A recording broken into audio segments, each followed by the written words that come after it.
আসসালামু আলাইকুম প্রিয় দর্শক। আমাদের সেতু মন্ত্রী উনি বক্তব্য দিয়েছেন যে বিমানবন্দর থেকে গাজীপুর পর্যন্ত সামনে আর কোনো যানজট মানে থাকবে না এবং ঢাকা ১৮ আসনের যে জনসাধারণ আছে ওনারাও যানজট মুক্ত এবং সুন্দর ভাবে চলাচল করতে পারবে। বিমানবন্দর থেকে গাজীপুর মাত্র ৩৫ মিনিটে আসছে আমূল পরিবর্তন সেতুমন্ত্রী।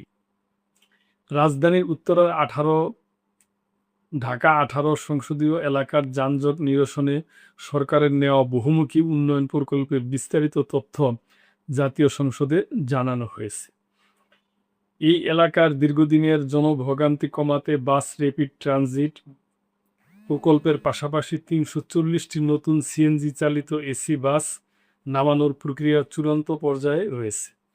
বৃহস্পতিবার জাতীয় সংসদের অধিবেশনে ঢাকা ১৮ আসনের সংসদ সদস্য এস.এম. জাহাঙ্গীর হোসেনের এক লিখিত প্রশ্নের জবাবে সড়ক পরিবহন ও সেতুমন্ত্রী শেখ রবিউল আলম এসব তথ্য জানান। স্পিকার হাফিজউদ্দিন আহমেদের সভাপতিত্বে প্রশ্নোত্তর পর্বটি টেবিলে উত্থাপিত হয়। লিখিত জবাবে মন্ত্রী জানান, বনানী ওভারপাস থেকে বিমানবন্দর পর্যন্ত সড়কটি সড়ক বিভাগের আওতাধীন। যানজট নিয়ন্ত্রণে ইতিমধ্যে বলাকা ভবন, হযরত শাহজালাল আন্তর্জাতিক বিমানবন্দরের দ্বিতীয় টার্মিনাল ও কাওলা এলাকার সড়ক প্রশস্ত করা হয়েছে। পাশাপাশি ট্রাফিক শৃঙ্খলা রক্ষায় আধুনিক সড়ক বিভাজক স্থাপন করা হয়েছে। মেট্রো রেল এমআরটি লাইন 1 ২০৩০ সালের মধ্যে ঢাকা ও পার্শ্ববর্তী এলাকার জন্য নির্ধারিত ৬টি মেট্রো রেল প্রকল্পের অংশ হিসাবে বিমানবন্দর থেকে কুড়িল পর্যন্ত এমআরটি লাইন 1 এর নির্মাণ কাজ চলমান। এটি চালু হলে উত্তরা ও খিলক্ষেত এলাকার যাতায়াত ব্যবস্থা আমূল পরিবর্তন আসবে। বিআরটি প্রকল্প বিমানবন্দর থেকে গাজীপুর পর্যন্ত ২০.৫ কিলোমিটার দীর্ঘ বাস র্যাপিড ট্রানজিট প্রকল্পের কাজ এখন শেষ পর্যায়ে। এর আওতায় বিদ্যমান সড়কটি ৮ লেনে উন্নত করা হয়েছে।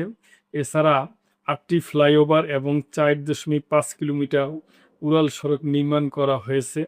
প্রকল্পটি পূর্ণাঙ্গভাবে চালু হলে মাত্র ৩৫-৪০ মিনিটে এক প্রান্ত থেকে অন্য প্রান্তে পৌঁছানো সম্ভব হবে।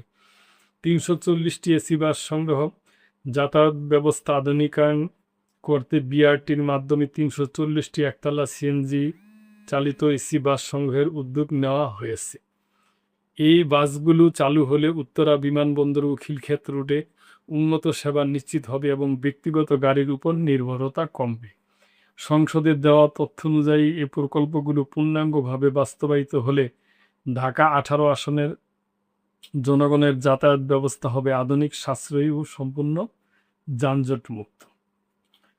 তো প্রিয় দর্শক, আমরা এটাই চাই, শুধু ঢাকা ১৮ না, পুরা ঢাকা এবং পুরা বাংলাদেশে আস্তে আস্তে এমন পরিবর্তন হোক। তার কারণ যে পৃথিবীর অন্যান্য দেশের যোগাযোগ ব্যবস্থা খুবই সুন্দর। তো আমরা আশা করি যে আমাদেরও মানে এরকম হবে, আশা করি। তো প্রিয় দর্শকের ব্যাপারে আপনাদের কোনো মন্তব্য থাকলে অবশ্যই করবেন এবং লাইক, কমেন্ট, শেয়ার করে সাবস্ক্রাইব করে মেম্বারশিপ নিয়ে চ্যানেলটির পাশেই থাকবেন। আল্লাহ হাফেজ।